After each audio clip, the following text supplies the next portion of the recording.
Good afternoon and welcome. Thank you for joining us for today's webinar. My name is Michelle Zepeda and I'm the program coordinator here at Waterford Place Cancer Resource Center. Waterford Place provides programs and services free of charge to anyone impacted by a cancer diagnosis that supports whole person care. I'd like to introduce our speaker for today, Andra Kalnins. So Andra is a daughter, wife, and a mother. She loves adventure, travel, being in nature, exercise, and spending time with her husband and 4-year-old son. She has worked as an oncology nurse, trained as a family nurse practitioner, and is certified as a yoga and mindfulness instructor as well. Over the last several years, she has been teaching mindfulness and meditation at local Chicagoland cancer resource centers, and she is a very passionate advocate for those touched by cancer. So Andra, thank you so much for being here with us this afternoon, and I will pass it on to you. Thank you very much, Michelle, and thank you to you and Waterford Place for having me here presenting today. I'll dive right in. So my presentation is on coping with Scanxiety, specifically introducing mindfulness tips for patients with advanced cancer. This is a topic that is very near to me currently because I've been diagnosed with a recurrence of breast cancer just this past May. So I currently have stage 4 metastatic breast cancer. So I weave in a lot of my personal experiences over the last few months with scans. We'll get started. I'll ask that if we can keep questions for the very end for the question and answer period. I want to get through this content and to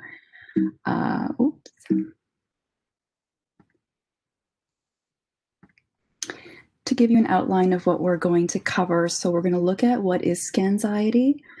I'll introduce mindfulness, and then we're going to dive into mindfulness exercises to help cope with the Scanxiety. And we'll finish off with a guided meditation. It'll be about 10-15 minutes at the very end with the question and answer as the last piece. So what is Scanxiety? It's a term used to describe the anxious feelings that arise in the time leading up to a cancer imaging scan, during the scan, and also while waiting for results. It is a very real, common, and normal experience. It's something that may never go away completely, but it is something that we can work on to improve, to tolerate better. And the root of this anxiety is related to the uncertainty of the test results and what that means for us.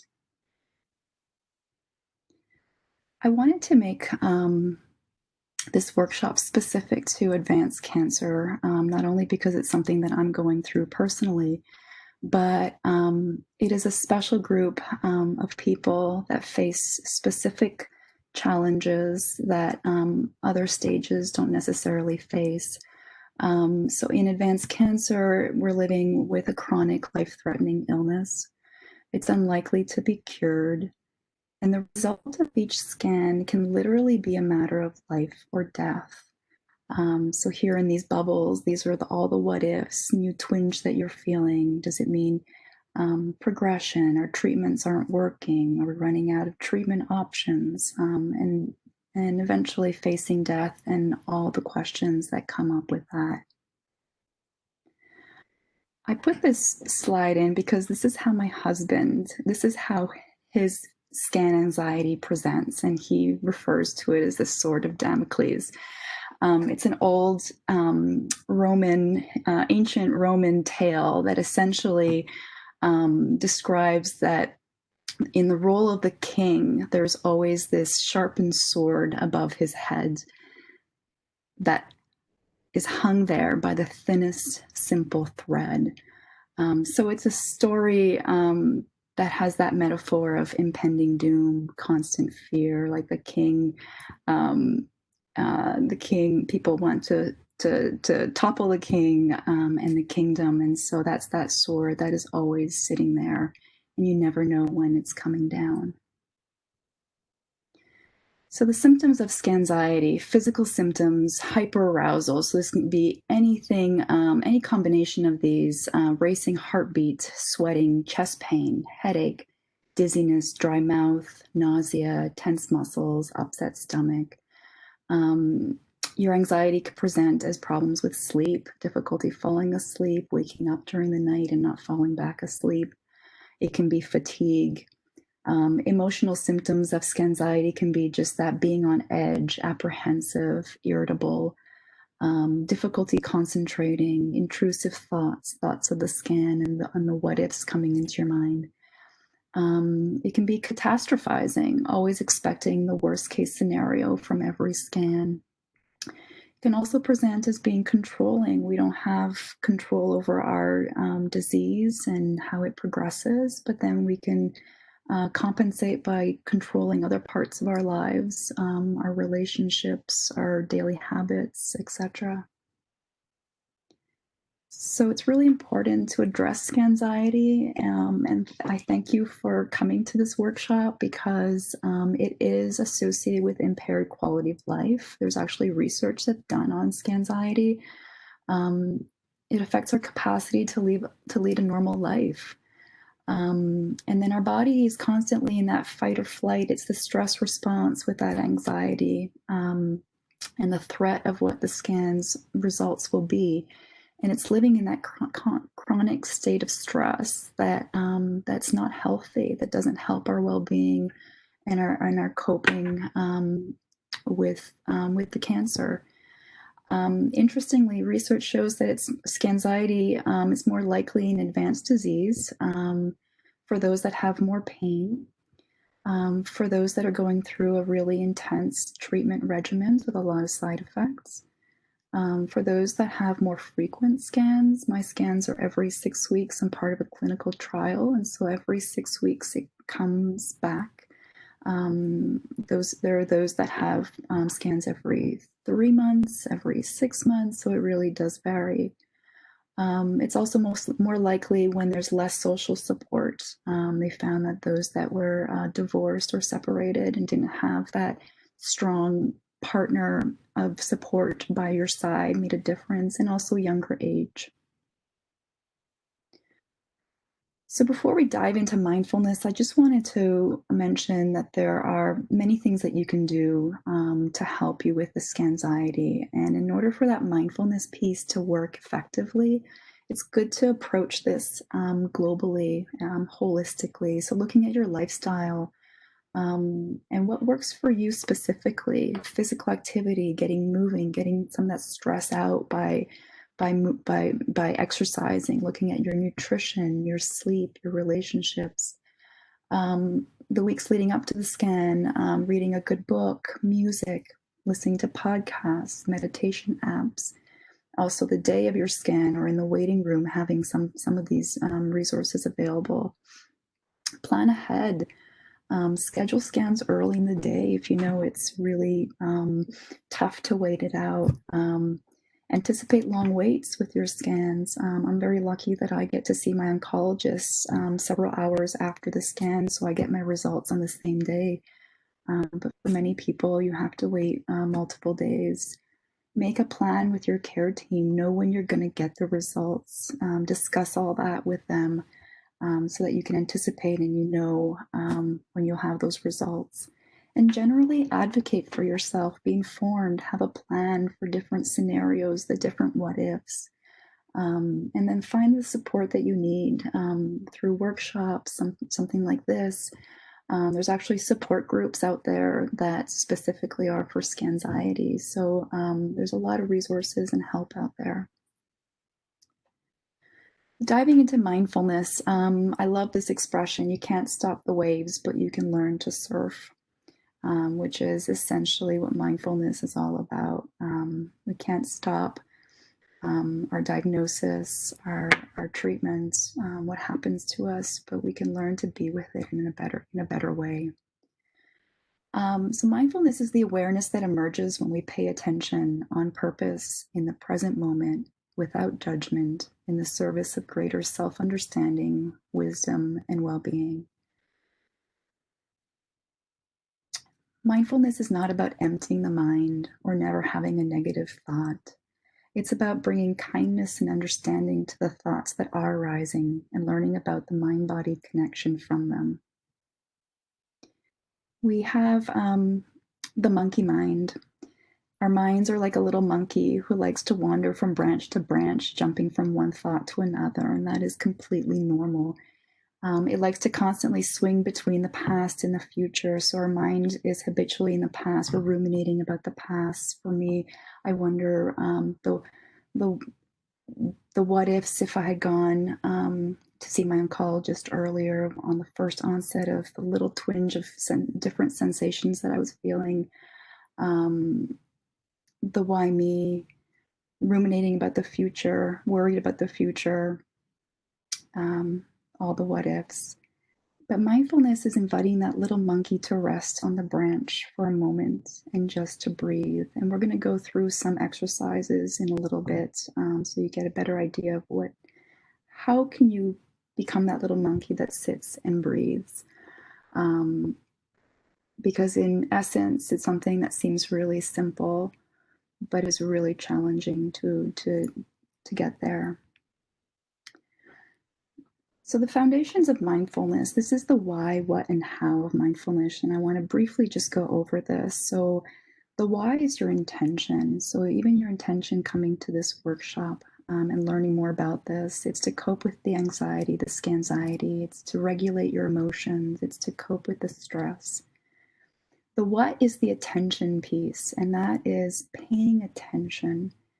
It's a skill that's part of us. It's innate, but it's something that takes practice. We live in a world where we are constantly bombarded by so much distraction, multitasking, and so this is building new neural pathways in our brains to just focus and be fully present. And then how do we do that? What kind of an attitude do we bring? And in mindfulness, there has to be an attitude of kindness, non-judgmental, curiosity. They call it the beginner's mind, where you're looking at things as if you've never seen them before. So all this is very important in developing a mindfulness practice. So here we have our stimulus, the scan that's coming up, and then we have our autopilot reaction. You can all that hyper arousal that can develop, or the list of symptoms that are specific to you. But with mindfulness, we can still have the same stimulus. We have the scan that's coming up, but we learn to develop a pause. It's almost like a stepping out and observing your thoughts. The thoughts will still come, the tension, the anxiety, but it's observing those thoughts and not letting them overwhelm you and take you over. And so then you can respond in a better way. Between stimulus and response, there is a space. In that space is our power to choose our response, and in our response lies our growth and our freedom. So essentially, we're learning a different relationship to experience. We're dropping into that present being instead of just doing. Pain is inevitable loss, but we don't necessarily have to suffer. Suffering comes when you want to avoid, want it to be different. So there's an acceptance versus avoidance. And acceptance by no means doesn't mean that you're giving up. It just means that you're accepting what is right now. And then compassion, gentleness, softness versus judging, self-criticism, or criticism to others. So these are types of mindfulness practices, everything from seated meditation to mind-body movement practices like Tai Chi, yoga. Walking can be a mindfulness practice, dancing, even eating, prayer, focused relaxation, listening to sounds of nature, positive affirmations. Essentially, it's anything that you can focus on and be single-minded focus can be a meditation. And mindfulness is a mix of these formal practices and informal practices. And formal practices, it's an intentional commitment of time. So you're actually putting on, let's say, 5 minutes on your timer, and you're going to sit and you're going to focus on your breath, and eventually building this up to longer durations. And you're focusing on one thing. Informal practice is moment-to-moment awareness of routine activities. So you're actually diving into your activity of washing dishes, showering, brushing teeth, driving, parenting, cooking, eating, drinking. So when you're washing those dishes, you're actually feeling the suds. How does the water feel? The sound of the trickle of the water, the feeling of the dish, the sponge on the dishes. So you're focused right into that present moment experience. So mindfulness medicine and cancer. I wanted to mention the founder of mindfulness and just very briefly mention him, so you have this in a greater context. Jon Kabat-Zinn is the founder. He started in 1979 the mindfulness-based stress reduction clinic, and essentially this was for patients with chronic pain conditions that weren't getting better from their treatments, and so their physicians were referring them to this stress reduction clinic. And it was really revolutionary in the fact that this is like participants participating in their care, something that's intrinsically self-healing, and a lifetime engagement of tapping into these deep interior resources of attention, loving kindness, and everything that mindfulness offers. Mindfulness has also been extensively researched in cancer, especially Linda Carlson developed mindfulness-based cancer recovery, and she's been researching it for 20 years. And she has found a lot of different benefits from this program. And some of the psychological benefits I just wanted to mention in cancer patients: reduction in mood disturbance, more energy, more connection with self, greater meaning and purpose in life, more compassion, reduction in stress symptoms. Trish Bartley and Elena Rosenbaum are therapists who have developed programs in mindfulness-based cognitive therapy, and their books are really lovely. And you can work through some of their books by them on your self-paced on your own.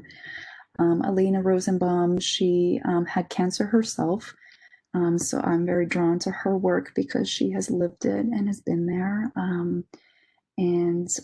So yeah, these are some really great resources specific to cancer. And Elena says, everyone is touched by illness, loss, and death. This is the human condition, but how we relate to this is up to us. Happiness, peace, calm, resilience are possible. This requires practice and commitment to be mindful. So mindfulness is something that is researched, is used across the cancer continuum, from early stage cancers through advanced cancer into palliative care, end of life, and bereavement. And I mentioned this one study by Paletti. It's a recent study, 2019, where her study is mindfulness-based stress reduction in early palliative care for people with metastatic cancer, a mixed method study. And some of her findings from this study is that patients had a more spiritual reconnection with the mindfulness practice. They were able to reframe their condition. They developed an existential gratitude. And by focusing specifically on the breath, they developed an accepting attitude towards pain and towards their difficult emotions, such as panic and anguish. So we're going to dive now into some exercises, and I've chosen some that work for me when I'm in my scans or leading up to my scans. And I welcome you to explore these, try them out, see what works for you. These are just a few of very many. For me, breathing is the number one thing that calms me down. I remember getting an MRI of the brain, and you're in the MRI machine. The sounds are incredibly agitating. I have these headphones on. The technician is speaking to me, but I almost feel like I can barely even hear him. I have to be lying as still as possible. I'm so agitated. I literally feel my body shaking. And so I come to the breath. It's my go-to. And there's a lot of breathing exercises, but I just imagine or visualize or feel my belly rising and falling. And that is the first and the one thing that always brings me down to that relaxation. My hands are out to the side, so you can't put your hands on your belly, but just feeling the belly rising and falling, and I just concentrate on that, and I follow the breath.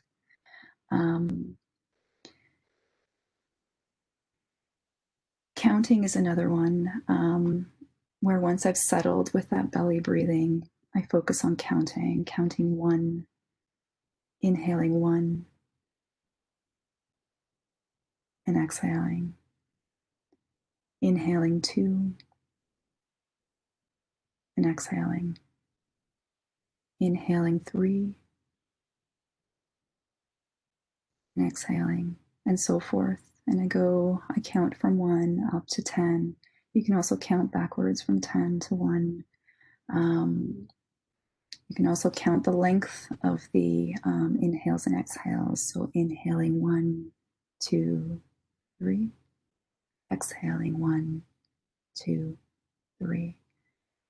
So you can try different counting. And then the third one that I always tap into is lengthening the exhale, because that especially taps into the relaxation response. So inhaling 1, 2, 3.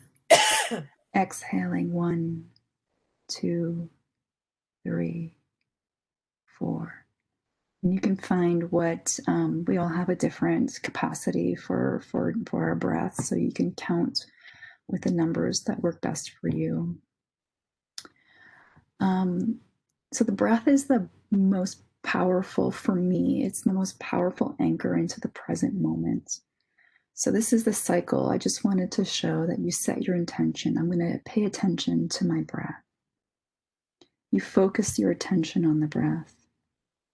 Your mind wanders, pain, worry, anxiety, overwhelm, what sounds are coming in, the discomfort in your lower back, whatever it is. You realize your mind has wandered, and then you come back to paying attention to your anchor, to your breath. And it's this cycle that you do over and over again. That's the practice. Here's the wave of breath. It's another powerful one for me, where you actually can visualize, feel a wave of calmness every time you breathe in. Breathing in peace and healing. Breathing out negativity, fear, and pain. And you can actually visualize or hear the sounds of, let's say, the ocean and the waves coming in and out.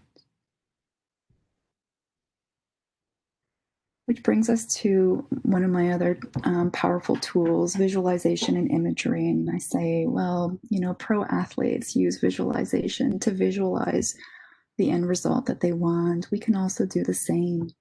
One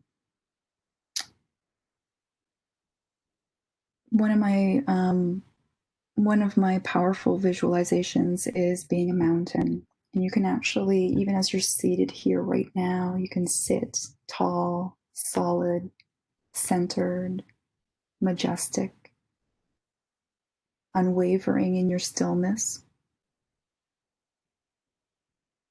Use that image of the mountain to become the mountain. Calmness through it all, no matter what weather comes our way.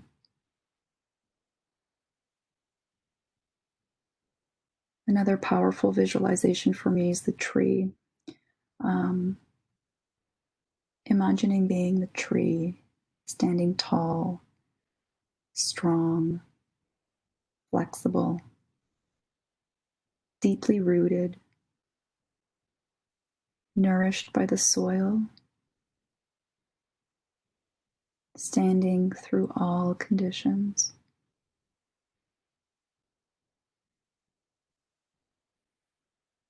And this is my go-to for when I have my bone scan.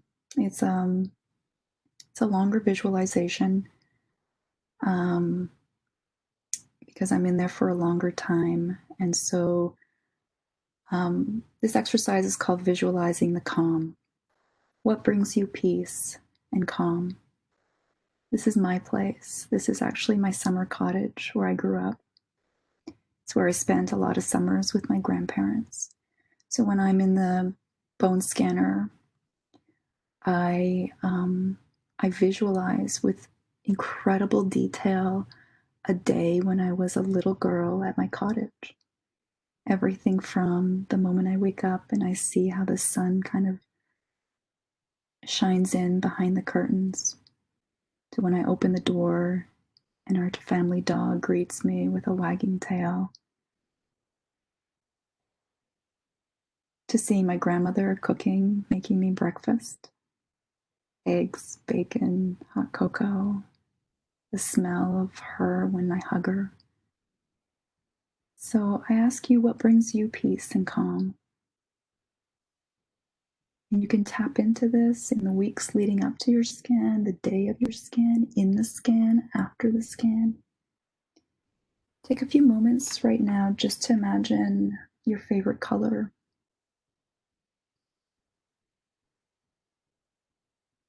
your favorite person,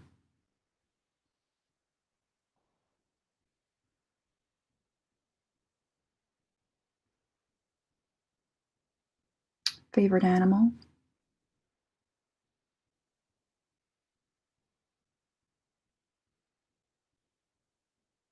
your favorite natural setting, somewhere in the outdoors,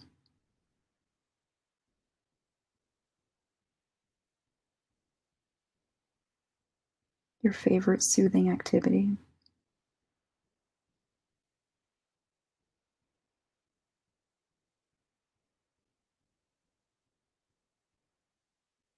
You can rehearse these detailed visualizations. You can also rehearse how you want to be on the day of your scan. Everything from when you're driving in, parking, walking, how you want to arrive in the waiting room, how you want to be during the scan and after the scan, waiting for results. You can write this down and practice it in your mind so that when it really, the day does come, or the cycle of Scanxiety comes for you, you can be with it differently with practice. Loving kindness. This is a fundamental. It's a fundamental essence of mindfulness. Healing energy in the form of mindfulness and heartfulness can be directed toward others, towards our relationships, as well as toward our own self.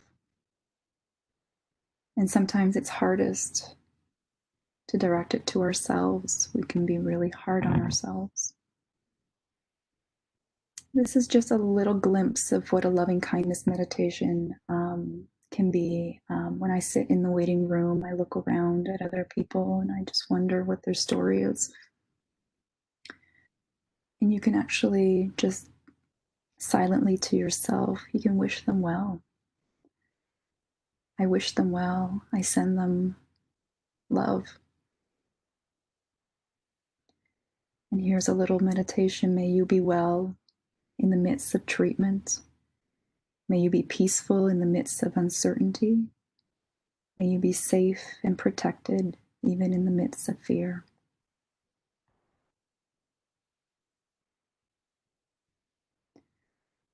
And one of our final mindfulness techniques areas is body awareness. The body has its own wisdom, and if you listen to it, it can communicate where physical tension, thoughts, and emotions lie within your body. The body scan is a foundational meditation for mindfulness, and it's paying attention to parts of your body in a gradual sequence from head to toe or from toe to head. And it's essentially noticing what's there for you in your body, noticing sensations, heaviness, tension, tingling, ache, pain, temperature, tightness. Noticing where emotion and stress sits in your body. Other ways of tapping into your body is through mindful movements. It can be walking. So if you feel overwhelmed coming, start walking and just notice your feet hitting the ground, your heel through your toes. Notice how your body feels when it's walking. Start dancing. Start feeling how your body feels when it dances and it moves. Start some stretches, some yoga.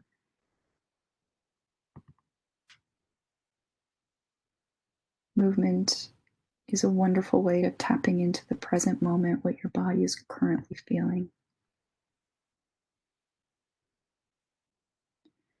So I'd like to finish with a final guided meditation. It'll be about 10 or 15 minutes, and I think that will still leave us time for enough time for question and answer. So I ask you to come to a comfortable position. And before we get started, if you need to stand up, take a minute. If you need to use the restroom, I want you to be really comfortable for this meditation. Decide what position you want to be in. You can stay seated in your chair if you'd like. Feel free to lie down on your back, on the floor, on a yoga mat, on a thick rug, or on your bed. Most importantly, just be as comfortable as you can be.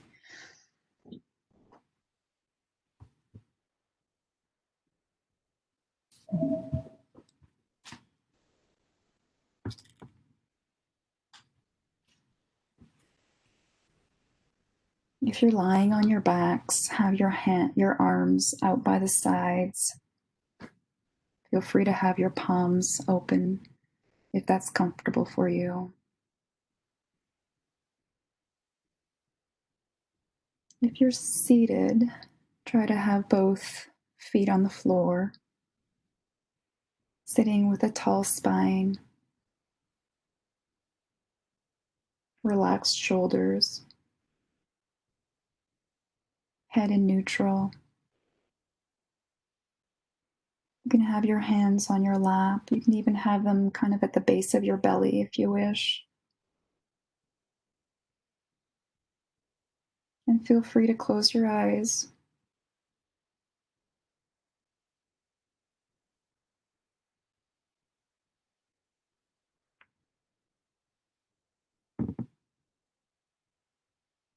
Take this time to be with yourself. Allow this to be a nourishing time for you.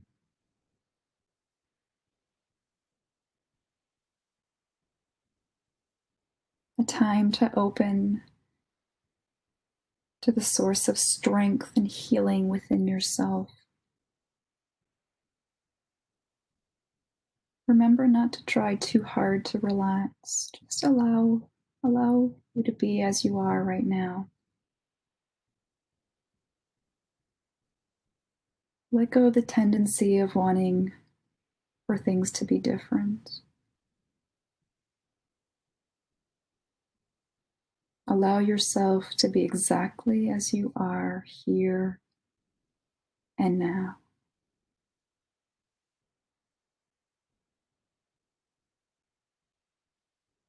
Begin to notice your breath.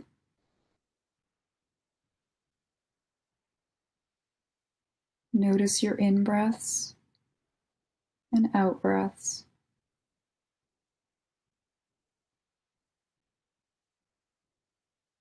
No need to change it.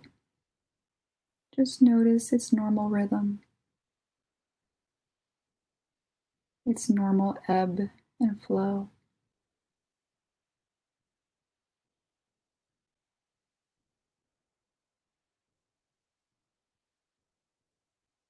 Notice the rise of the belly on the in-breath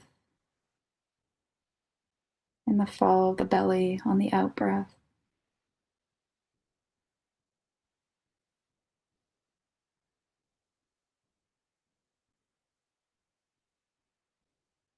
Sense that on the in-breath there's an opening, a receiving,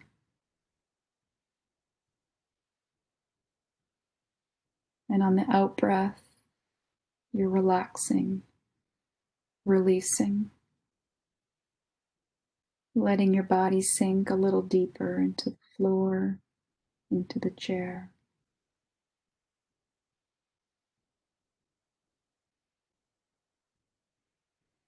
If the mind wanders and you've lost track, it's okay.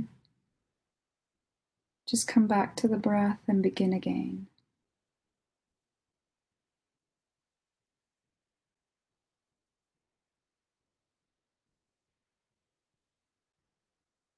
Notice what you can receive with the in-breath, bringing light, peace, love, gratitude, and what you can release with the out-breath, releasing stress, tension, worry.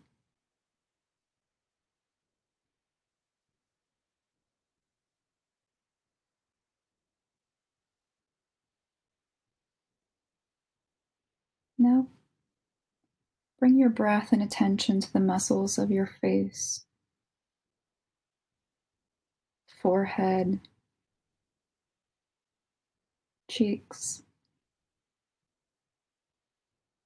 lips, tongue, jaw. Let this region dissolve and relax.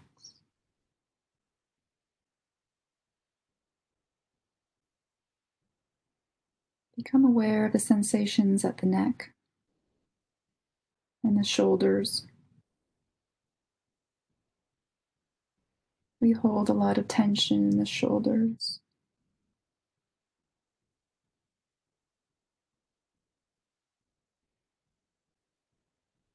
Relax the shoulders on the next out breath, letting go.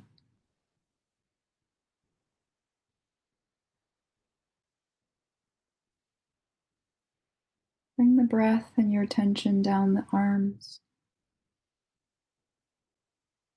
past the elbows, wrists,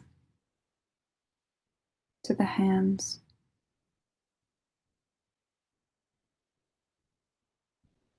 Notice any sensation in the fingers, any tingling, pulsations.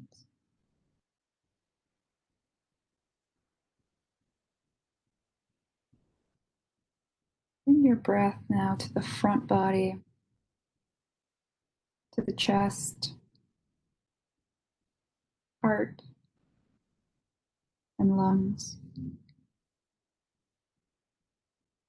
Tune into the rhythmic breathing of the heart if you can.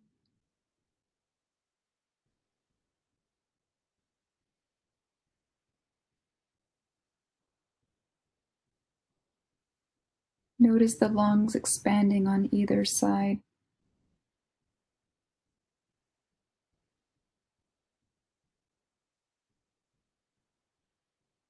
Feel your heart center.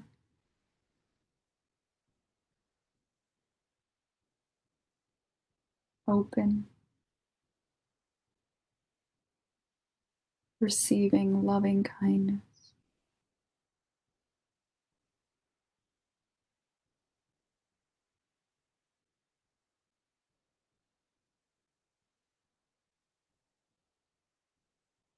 Bring your breath and attention now to the belly, rising and falling.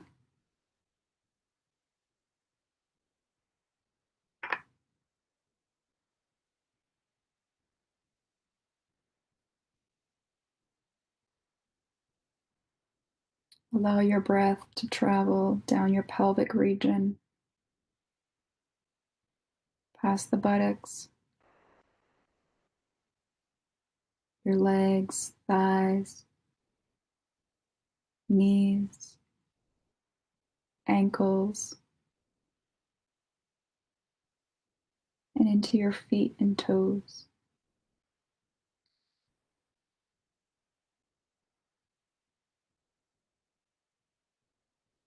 Breathing out tension, releasing tightness.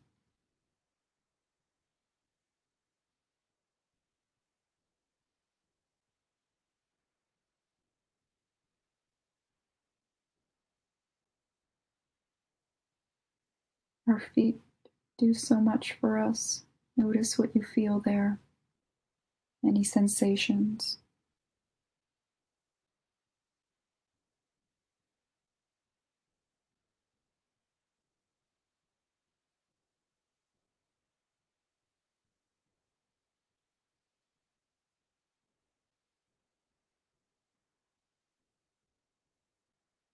Imagine your entire body, every cell filled with nourishing, healing breath.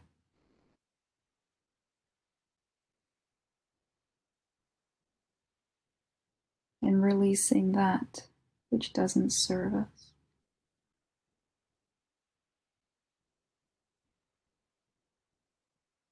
Letting go.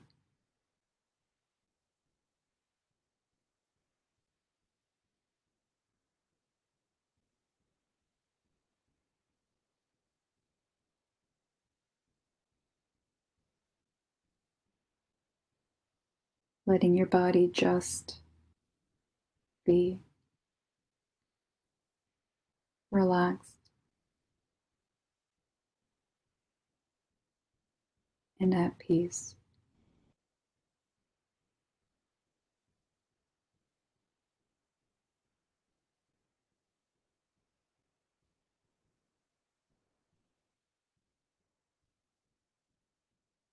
Feeling complete, feeling whole as we are in this state of stillness.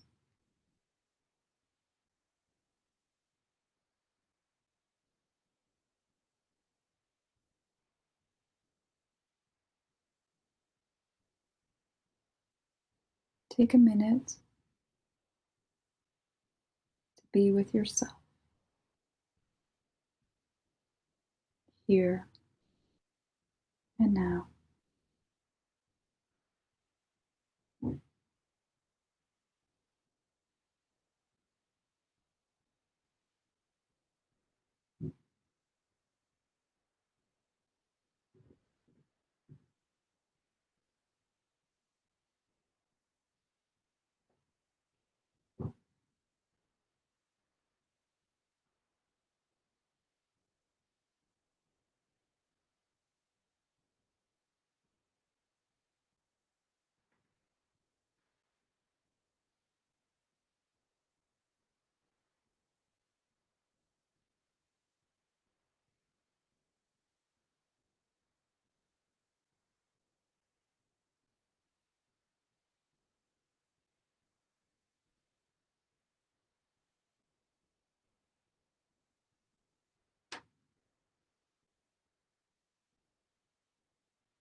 Slowly, very slowly, bring your awareness back to your body, back to your room.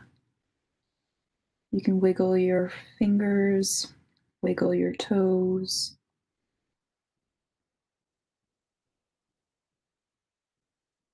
You can roll your shoulders back and down. You can stretch your arms up overhead if you wish.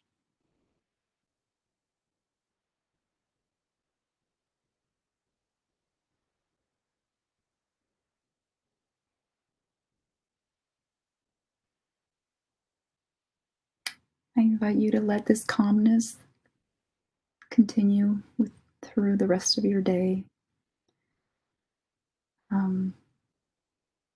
This is the end of my presentation. Thank you very much for being here, and we'll move into the question and answer period. If you have any comments, any questions, anything that comes up, anything that you'd like to share of your own journey. So thank you. Thank you, Andra. Thank